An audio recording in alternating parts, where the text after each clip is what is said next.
Good YouTube, Quinn Wade coming to y'all with that instant basketball analysis on Analysis Playground Live on YouTube, on there exclusively forever.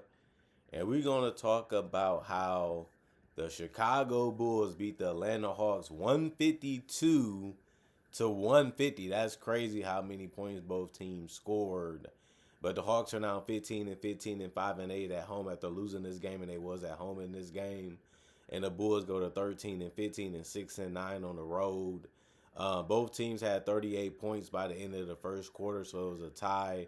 The Bulls beat them 45 to 35 in the second quarter, but the Hawks beat them 42 to 33 in the third quarter, and then Chicago beat them 36 to 35 in the fourth quarter to be able to win this game. The Bulls, let's talk about them first. Isaac Okoro, 19 minutes, 14 points. He shot 6 or 7 from the field and 2 or 3 from the three-point line, and 0 or 1 from the free throw line. Had 1 rebound, 1 assist, 2 steals, no turnovers, but he did foul out of this game. And he also had an offensive rebound. It was a +5 and plus minus. Besides by him playing very touchy-feely defense, he did a good job of hitting the open shot and getting open to get those shots, including from the three-point line or a drive. So it ended up working out for him. Every starter for the Chicago Bulls ended up getting double figures in points. Every starter also got a rebound or more, and you have to love that. Matas Buzelis, they kept leaving him open, and he was able to get to the basket a couple times too. He played 29 minutes and had 28 points and went 10 of 11 from the field and 7 of 8 from 3 and 1 of 2 from the free throw line. He had a lot of open looks, and he was able to get them to go down.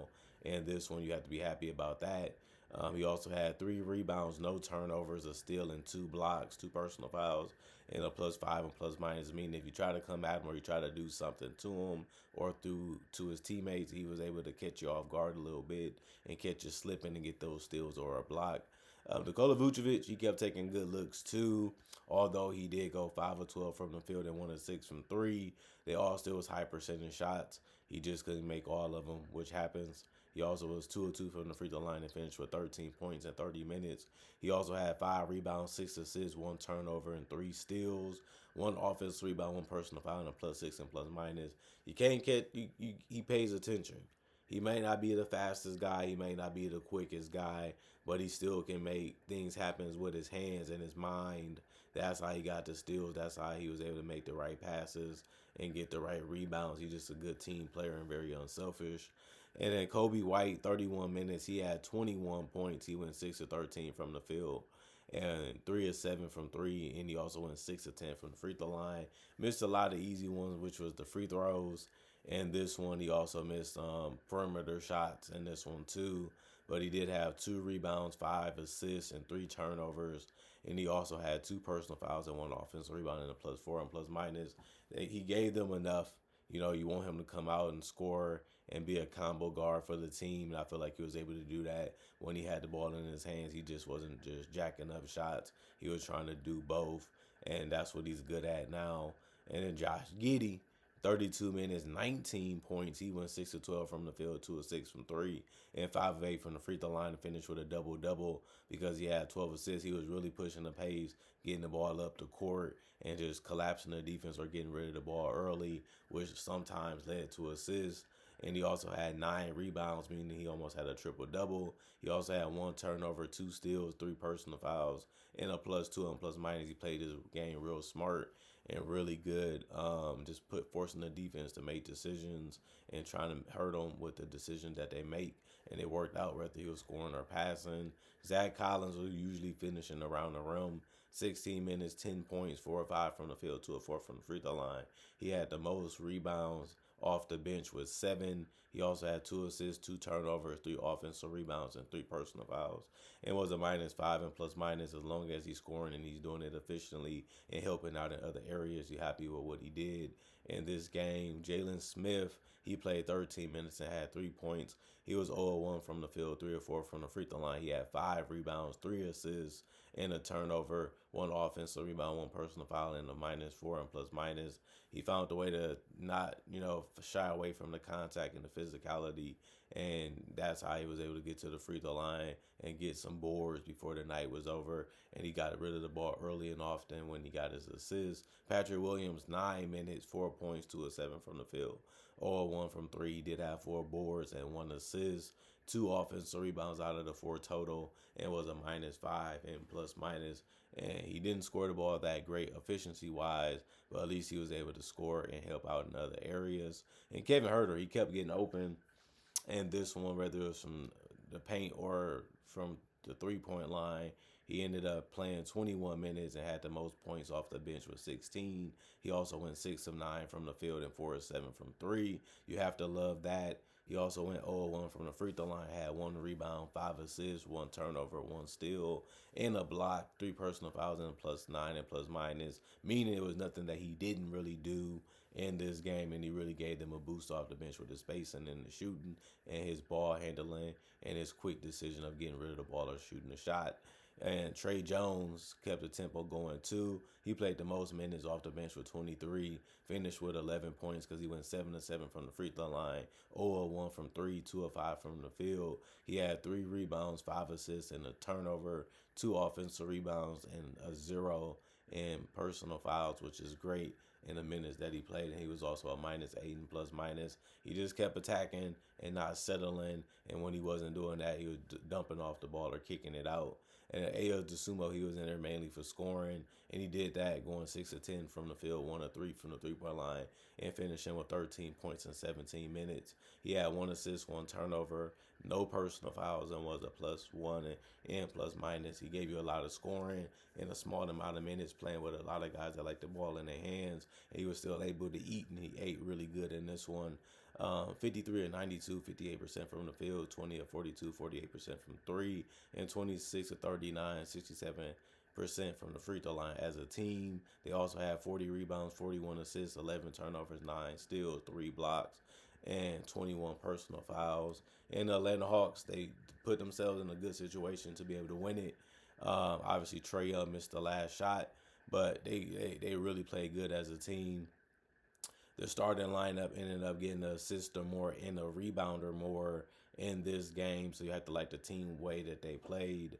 Onyeka Okongwu kept getting open, especially from three, but he went 3 of 7 from three and 10 of 18 from the field. He's always a smart, heady player, always knowing when to cut, always knowing when to move without the basketball, and just being ready to score whenever he gets it. He also had 7 rebounds and 6 assists, getting rid of the ball when he didn't have a shot that he liked, or just passing it just because it was a safe play. And it ended up working out more times than not for him because he had 0 turnovers. But he also did have a steal and a block and 2 personal fouls. And he also was a +2 and plus minus. Jalen Johnson had the most points in the game with 36. He also played 36 minutes and went 12 of 21 from the field and 2 of 7 from three. But he also wasn't just settling for jump shots and layups. He was really going to the paint aggressively and not shying away from contact. And then he finished 10 of 11 from the free throw line and had 11 rebounds. So he finished with a double-double, almost a triple-double too, because he had 9 assists, 2 turnovers, only 3 offensive rebounds, 2 personal fouls, and a -5 and plus minus. He did a lot of things right, and he just really kept torturing the defense because they just didn't know how to stop him or guard him, and it ended up working out for him and his teammates in this one. Zachary Richardson was one of the beneficiaries. 24 minutes for him, 17 points, 6 of 11 from the field, 4 of 7 from three. He kept getting space, he kept getting room, and he ended up getting good looks, and he was able to make majority of them. He was 1 of 2 from the free throw line, had 2 rebounds, 2 assists, 2 turnovers, 2 offensive rebounds, 3 personal fouls, and was a -6 and plus minus.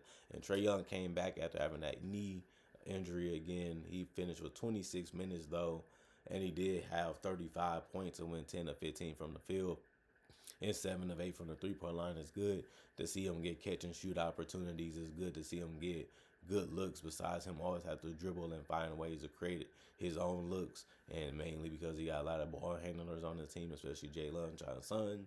And the 8 of 9 from the free throw line helped too. One rebound, 9 assists, and 2 turnovers. That was really good too, because that's what he's all about, is getting his teammates involved and looking for him as much as he can while still having a mentality that he can score whenever that situation becomes available. even if it's through a teammate. 3 personal fouls and a +2 and plus minus. And Dyson Daniels, the only starters to not get in double figures tonight in points.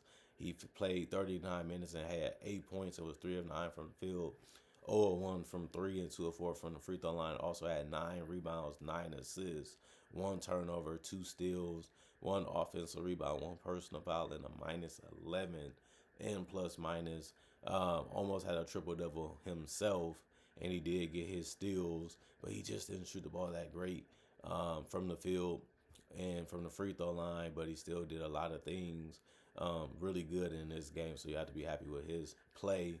Muhammad, 13 minutes, 2 points, 1 of 2 from the field, 0 of 1 from 3, 2 rebounds, 1 steal, 3 blocks, 1 personal foul, and a +2 and plus minus. You have to be happy that he made plays on the ball and it ended up working out and he didn't get in a lot of foul trouble. Asa, 5 minutes for him. He only had a rebound and a block and 3 personal fouls, and he finished as a -3 and plus minus. Luke Kennard played 9 minutes. He didn't even attempt a shot either, just like Asa, but he had 1 rebound, 2, but he had 2 assists and a steal, 2 offensive rebounds, and a -3 and plus minus. He likes to dribble, but he also would just say, if I don't have a shot I like where I can generate the shot, I just find my teammate instead, and it worked out for him. Same with Nikhil, 29 minutes, but he scored because he had 9 points. The problem was he went 3 of 12 from the field and 1 of 6 from 3. Took a lot of shots and missed a lot of them too, but he also went 2 of 3 from the free throw line. He did have a rebound, 2 assists, and 3 turnovers in the steal.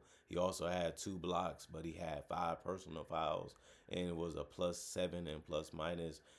He did some things right, but did a lot of things that hurted the team, whether it's his turnovers or his scoring. But it happens. You just gotta have other guys to step up and try to mend the damage that he did to the team. And then Veet, 18 minutes, 20 points, the most off the bench. He also was 6 of 10 from the field, all 3-pointers, and he just had confidence running through his blood in this one, and it worked out for him because he also went 2 or 3 from the free throw line, but he didn't have no other impact in statistical categories besides scoring. But he did also have 3 personal fouls and was a +5 and plus minus. Other than that, they went 51 to 98, 52% from the field. They shot 6 more shots than the Bulls and made it at a less percentage. And then 23 or 47, they shot 5 more threes than the Bulls and made it at a better percentage, 49 compared to the Bulls 48. And then 25 or 32, they shot less free throws than the Bulls, but they did make it at 78, while the Bulls made it at 67. They had 5 less rebounds, 35 to 40. They also had 38 to 39 assists, 2 less than the Bulls that had 41. Then they had 10 turnovers, the Bulls had 11. They had 6 steals, the Bulls had 9. They had 7 blocks, the Bulls had 3. They had 6 offensive rebounds, the Bulls had 11. Both teams had 29 defensive rebounds. The Hawks had 25 personal fouls, and the Bulls had 21. And the Bulls, it wasn't that easy to get this one, but winning by 2 points means you got the game. And it was hard. It was tough. It was physical. They kept moving the ball. They kept finding ways to get open. They was able to counter everything the Hawks was trying to do, and the Hawks was doing a good job of doing the same thing. And it ended up being a fun, competitive back and forth game where you just didn't know who was going to win, but time was on the side of the Bulls, and they used it wisely, and they was able to get some turnovers. They was able to make Trae Young take a tough shot, and it ended up working out for them because they got the win. Other than that, comment, like, subscribe, share, hit the notification bell to get the analysis when it first come out. I also do conversation videos just like this, but about other NBA topics and basketball ones too. I also do breakdowns of real footage of legends, current legends, rookies, and also future stars. And I also do mock draft and draft coverage too. Plus, I got over 4,000 videos already on my channel that you can watch right now and enjoy. And it's all for free. And on top of that, I try to make videos every single day throughout the day to give y'all something to look forward to and something to watch entertainment wise when it comes to basketball and NBA content. Other than that, thanks for checking out the channel. Thanks for showing love. Thanks for showing respect. Thanks for staying loyal. Thanks for appreciating the content for what it is and coming back. And thank y'all for the love and the support that y'all gave me throughout the years and still to this day. And hopefully y'all continue to do it in the future. Other than that, y'all stay blessed up. Y'all stay good. Peace. And I'll see y'all hopefully later today with more analysis.